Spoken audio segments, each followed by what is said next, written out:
Hello, my true crime friends. It's Sheila again, and welcome back to my channel. As promised, I have begun the reading of Letters from Christopher by Sherilyn Cadle. This first upload will be of the introduction, which was about 19 minutes long. It kind of gives an overview of how she got started and just a little bit about, the case. So sit back and listen. And I will be uploading new videos every couple days with the chapters, starting with chapter 1, of course, and that probably will just be a couple chapters at a time, then some discussion, and we will go from there. So please subscribe, like, and share. Hit the notification bell so you'll be notified when I post up a new upload, and let's get started. Letters from Christopher, Tragic Confessions of the Watts Family Murders by Sherilyn Cadle. As you read the true story of Christopher Watts, the Familia murderer, you may think you are reading about a Hollywood horror film. As I was writing, many times it felt more like things I have seen in a movie. However, this is a true story. Christopher Watts pled guilty to killing his pregnant wife and 2 toddler daughters. He killed them and disposed of them in a brutal and disgusting way. Heartless could be a good way to describe it. He gave me very intimate, detailed accounts of the things he has not been able to talk about, things he has not told the FBI or even his family. Because Christopher is an introvert, telling his true story from this platform of the book enabled him to get the whole truth out. I ask that you please save all judgments until you have read the whole book. I'll let you then decide how you feel about Christopher Watts, the Familia murderer, and how he did this. Christopher, by law, is not allowed to make any money from this book. When we discussed writing the book, he told me he just wanted to have a chapter where he can give his testimony of forgiveness and how he came to know God and wants to help others. That would be a trade for him giving me the information. The Watts family made it very clear they felt it would be wrong for them to take any money from the book. When starting this project, I reached out to both the Watts and the Rusicks about having a voice in the book. Sandy Rusick declined, and that was understandable as the project started just 5 months after the murders. The Watts family was more than generous to help me with information. However, some is very troubling. I want you, my dearest readers, to understand I tried to write this book as unbiased as possible. What happened to Shanann, her baby boy, and her 2 beautiful daughters is the most horrific of tragedies possible. None of them deserved any of this. The 3 children were pure souls that had nothing to do with what preceded the murders. Shanann was a wonderful mom and a trusting wife. Their marriage may have been going through rough times, but she certainly did not deserve what happened. As horrific as the murders were, the fact that they were murdered by their husband and father, whom they trusted, is unconscionable. The book is my account based on extensive research of what led up to and during the murders and what has transpired since. 5 lives, including Christopher's, all needlessly taken, and the immense pain of many others' lives touched by this tragedy. My information for this book was given to me by Christopher himself, along with his family and some friends. My goal is to tell this travesty with the utmost respect to Shanann, Bella, Celeste, baby Nico, and all family members involved. At first, I wasn't sure what there was to write about since everyone had so much information given to them through the different media sources. It did not take long, though, to know most of the information on the media sources was made up information. Soon, I was hearing some very dark and interesting things that Christopher had not shared with the authorities. I wasn't sure what my moral responsibilities were with the information he was giving me. I didn't want to be the one who hurt anyone else, and this information clearly would hurt many people. However, I can't change the facts, and for the family to completely heal, they deserve to know the truth. I know Christopher's family has felt there was more to the story, and I would think that Shanann's family has felt it too. He is guilty. There was never any question whether or not Shanann killed the girls. Christopher told me he only said that because the FBI agent gave him the idea during the interrogation. As with any conflict between people, there are two sides to the story. Not two sides to the murders, but two sides to the conflict that led up to the fateful morning of August 13th, 2018. In this story, there are circumstances that led up to a seemingly devoted and loving husband and father, Christopher Watts, deciding to take the most heinous way out of the family that loved him. What causes a man with no history of violence or a mental disorder to take the lives of his family? Nothing can justify it, and one naturally wonders what would cause him to make such bad choices. This was his flaw, no one else's. Most people handle things much differently and would never consider doing what he did. For some reason, he thought this was his way out of the pain he held in his head, but what he did caused far more pain than he could ever anticipated. The Watts family said something seemed wrong and they sensed something was going to happen, although never in their wildest thoughts could they have imagined what transpired. The suffering that was put upon these people is the heaviest burden a person can endure. It has changed their lives forever in the worst possible way. Yet he says he loves his family with everything in him. His memory has come back to him in pieces. He says the trauma took away parts of his memory. There have been other cases where the perpetrator heard voices or claimed God or a demon told him to kill. However, Christopher claims he did not hear voices that told him to kill his family. There are definitely some eerie things that have happened around these murders that do appear evil. However, how is it that someone could kill anyone without being evil? What happened that could have caused him to calculably kill his beautiful family? I set out to find these answers from the murderer himself. There was something about this story that was not as simple as everything looked, and I knew it. I always wanted to write, and I think I have somewhat of a natural talent for it, but this story was writing itself. All I had to do was listen.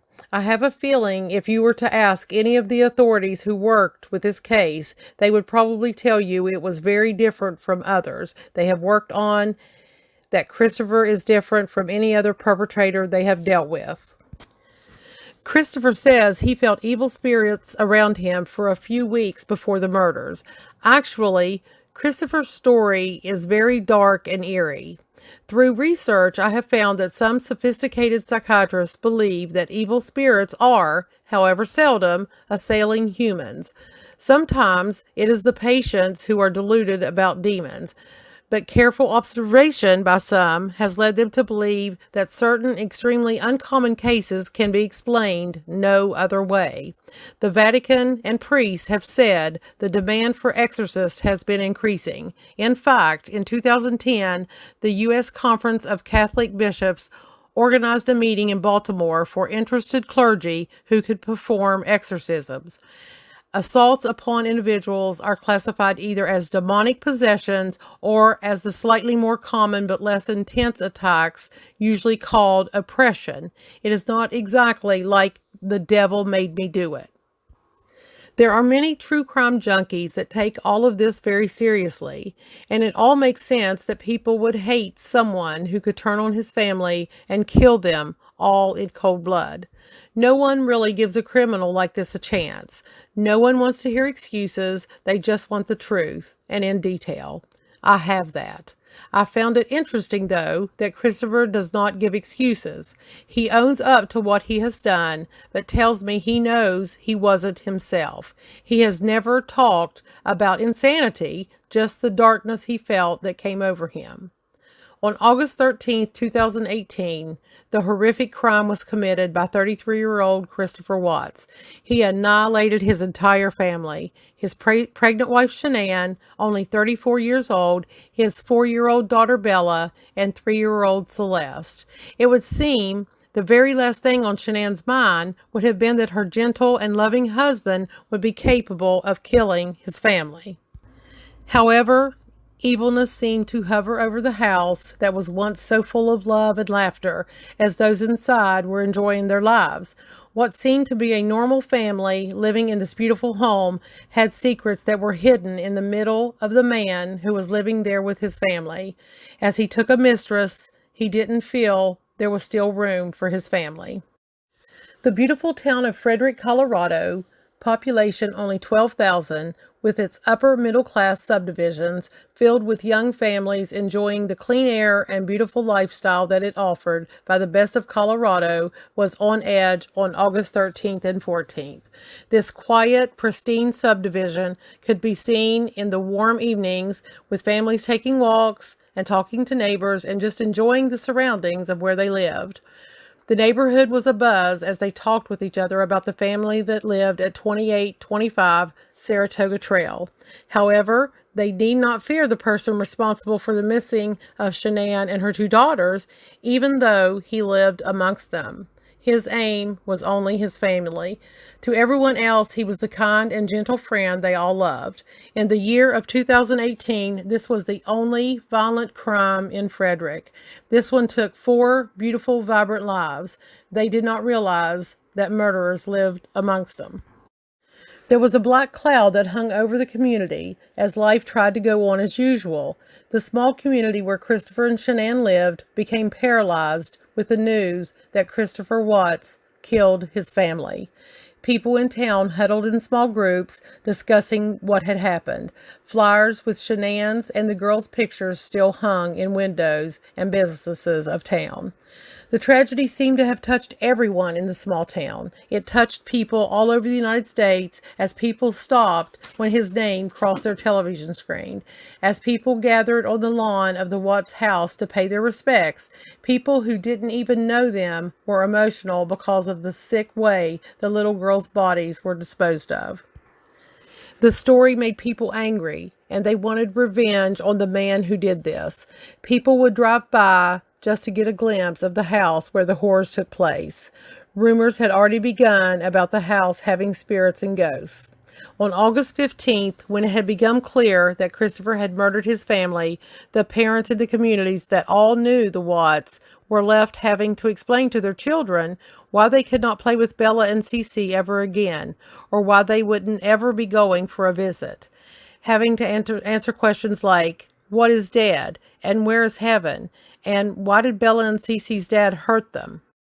Even the parents had their own set of questions of how their friend they had dinner with last week could possibly do something like this.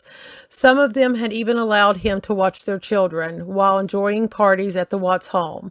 All of their friends loved Christopher, and they thought he was one of the nicest, most gentle individuals you could ever meet. Everyone the police interviewed did not say one bad thing about Christopher Watts. How could something like this happen in such a beautiful, family-oriented community to such good people as the Watts? As I watched the crime unfold, I wanted to be able to come to some conclusion why this seemingly normal man would do something so heinous as to put his 2 baby girls in large battery containers of crude oil. Little did I know then I would soon meet and come face to face with the monster that did this. On the first day I saw him on television, I felt I wanted to contact this man, and I wanted to write a book about his story. I thought by writing the book, I'd be able to find out why he would do something like this. Our relationship started by letters and evolved into face-to-face meetings. There were letters and phone calls throughout writing the book. Our conversation on the phone and in person were being recorded. Christopher felt it was safer and more private to send me letters with his confessions. He knew the sole purpose of our communications was my plan to write a book about him, and he also knew what I would end up writing would not always be to his liking. Christopher does not like being called a murderer. He cares about what people think of him, and he couldn't stand that he is a hated man. However, he gave me the information and allowed me to write the book in exchange for writing and publishing his testimony of coming to God and the forgiveness he received. His story is moving, and it is told in his words. I knew his craving for some sort of human interaction was also worth whatever he needed to go through or to hear about himself. At times, it was difficult for him to repeat to me the things he had done and what led up to killing his family. In court, the day of the sentencing, he could not bear the things that were being said about him. He told the FBI that as he was killing Shanann, he couldn't take his hands off her neck. He wasn't himself. He said it was like something was standing behind him and making him do it. He knew if he told me he was blaming something other than himself for the murders, or if he had denied the responsibility of killing Shanann and the girls fell solely on him and only him, I would not write his story. He is completely adamant that the hands that killed his family were being held tight against his victims and would not allow him to stop. A person does not lose the ability to choose one's own free will and make choices. His crime is made up of several choices, all of them wrong. This story captured attention from literally millions of people. The internet was full of YouTubers, Facebook posts, television and newspaper updates. Still today, 9 months later, there is something new on YouTube posted about his case almost every day. When I saw the interview on the front porch of Christopher's home the day after the murders, his desperate plea for Shanann and the girls to come home screamed guilt. His body language, the way he would smile or smirk, gave the appearance he was almost relieved of something. It was clear to almost anyone that was watching that authorities needed to look no further. Evidently, the police felt the same because they never looked for anyone else. It clearly was a front to cover up what really happened. Begging for his family to come home when he knew they couldn't come home makes one wonder if the haughty way he was acting meant he thought he would get away with killing his family. He says on that morning when he gave the interview on the front porch, he did not have much memory of the details of what happened. He knew he had killed his family, he just couldn't remember all of the circumstances surrounding it. The cocky way in which he acted in front of the camera was just a cover-up for the nerves he was feeling. Christopher now says he doesn't remember much about that day on the porch and giving the interview. He has been told about it and does not understand why he would have acted that way. He told the authorities at the time that nothing made sense to him. He holds to that still today. Christopher has said the circumstances of the murders have come back to him in pieces, and since that was just the next morning after the murders, he was so traumatized that he couldn't remember much about the murders. Is this because he was insane? Or just didn't want to remember to the point his brain shut down.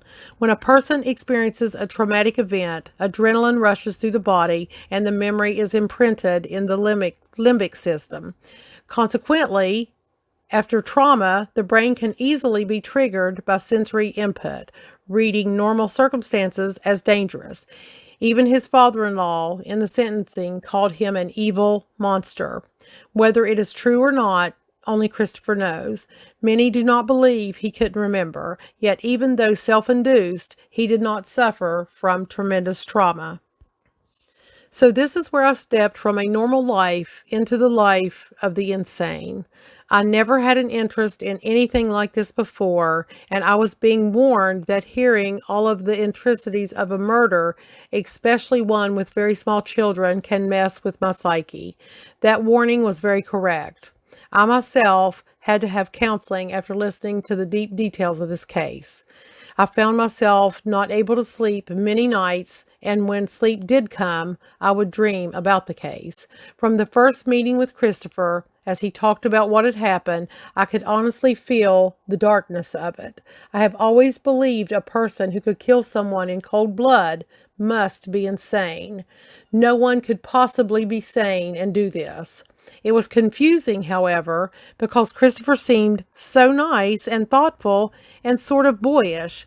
Even though shy and reserved, it did not take long for him to start opening up to me. I don't think I had prepared myself for what I was about to hear.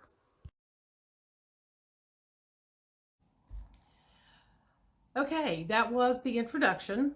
I hope you enjoyed listening to it. There were some interesting things in the introduction that Sherilyn talked about. I'm hoping that the book will be able to give us a little more insight of what really transpired in this case. I don't think we'll ever really know 100% the truth. Christopher said himself that there will be things he takes to the grave. So, with that said, let me know what you think in the comments. I appreciate all of your input. I do want to know what you guys think, and I hope you enjoyed the first upload of the introduction, and I will be uploading new chapters in the next few days. So, thank you for visiting my channel. I appreciate it.